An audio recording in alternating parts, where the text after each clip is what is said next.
ನಟಿ ನಮಿತಾ ಅವರು ಇನ್ನಿಲ್ಲ ಅಂತ ಹೇಳ್ಬೋದು. ಇದೊಂದು ಆಘಾತಕಾರಿಯಾದ ಸುದ್ದಿ. ನೀವು ನೋಡಿರ್ಬೋದು, ನಟಿ ನಮಿತಾ ಸಿಕ್ಕಾಪಟ್ಟೆ ಹಾಟ್ ಮತ್ತು ಬೋಲ್ಡಿಗೆ ಅಂತಲೇ ಫೇಮಸ್ ಆದಂಥ ಅದ್ಭುತವಾದಂಥ ಕಲಾವಿದೆ. ಇಂಥ ಅದ್ಭುತವಾದಂಥ ಕಲಾವಿದೆ ಇದೀಗ ಇನ್ನಿಲ್ಲ ಅನ್ನೋದು ಆಘಾತಕಾರಿಯ ಸುದ್ದಿ. ದರ್ಶನ್ ಅವ್ರ ಜೊತೆ ಇಂದ್ರಾ ಎಂಬ ಸಿನಿಮಾದಲ್ಲಿ ಕೂಡ ಕಾಣಿಸ್ಕೊಂಡಿದ್ರು. ಅದರಲ್ಲಿ ರಾಜ ನಿನ್ನಾಣೆ ಸಿನಿಮಾದಲ್ಲಿ ಅವರು ಸ್ಯಾರಿಲಂತೂ ಸಿಕ್ಕಾಪಟ್ಟೆ ಹಾಟಾಗಿ ಬೋಲ್ಡಾಗಿ ಕಾಣ್ತಿದ್ರು.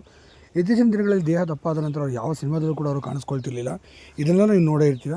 ಇನ್ನು ತಮಿಳು, ತೆಲುಗು, ಮಲಯಾಳಮಲ್ಲಿ ಸಿಕ್ಕಾಪಟ್ಟೆ ಹಾಟ್ ಮತ್ತು ಬೋಲ್ಡ್ನೆಸ್ ಪಾತ್ರಗಳಿಗೆ ನಟಿ ನಮಿತಾ ಅವ್ರನ್ನ ಇದು ಮಾಡ್ತಾಯಿದ್ರು.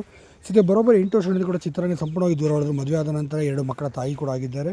ತಾಯಿಯಾದ ನಂತರ ಸಂಪೂರ್ಣವಾಗಿ ದಪ್ಪ ಆಗಿದ್ದಾರೆ. ಇದೇ ಕಾರಣಕ್ಕೆ ಅವ್ರಿಗೆ ಅವಕಾಶಗಳ ಕೊರತೆ ಕೂಡ ಉಂಟಾಯಿತು ಅಂತ ಹೇಳಲಾಗುತ್ತೆ. ಇದೇ ಕಾರಣಕ್ಕೆ ಅವ್ರು ಚಿತ್ರರಂಗದಲ್ಲಿ ಸಂಪೂರ್ಣವಾಗಿ ಈಗ ನಮಿತಾ ಅವರು ದೂರನೇ ಉಳ್ಕೊಂಬಿಟ್ರು ಅಂತ ಹೇಳಲಾಗುತ್ತೆ. ಹೌದು, ಕನ್ನಡ ಚಿತ್ರರಂಗ ಕಂಡಂಥ ಮೇರು ನಟಿ ಅಂತಲೂ ಕೂಡ ಅವ್ರನ್ನ ಹೇಳ್ಬೋದು. ಇನ್ನು ಚಿತ್ರರಂಗದಲ್ಲೂ ಕೂಡ ಮದುವೆ ಆದ ನಂತರ 8-9 ವರ್ಷಗಳಿಂದ ಸಂಪೂರ್ಣವಾಗಿ ದೂರ ಉಳ್ಕೊಂಡಿದ್ದಾರೆ. ಹೀಗಾಗಿ ನಟಿ ನಮಿತಾ ಅವರು ಇನ್ನಿಲ್ಲ ಅಂತಲೇ ಹೇಳ್ಬೋದು ಸ್ನೇಹಿತರೆ. ಹಾಗಾದರೆ ನಟಿ ನಮಿತಾ ಅವರು ನೀವು ಕೂಡ ನಮಿತಾ ಅವ್ರಿಗೆ ಫ್ಯಾನ್ ಆಗಿದ್ದೀರಾ? ಹಾಗಾದ್ರೆ ಖಂಡಿತ ವಿಡಿಯೋನ ಲೈಕ್ ಮಾಡಿ, ಆಲ್ಸೋ ಕಮೆಂಟ್ ಮಾಡಿ, ಮತ್ತು ಶೇರ್ ಮಾಡಿ. ನಟಿ ನಮಿತಾ ಅವರು ಈಗಾಗಲೇ ಚಿತ್ರಕ್ಕೆ ದೂರವಾಗಿ 8 ವರ್ಷಗಳಾಗಿ ಈ ಮೂಲಕ ಇನ್ನಿಲ್ಲವಾಗಿದೆ.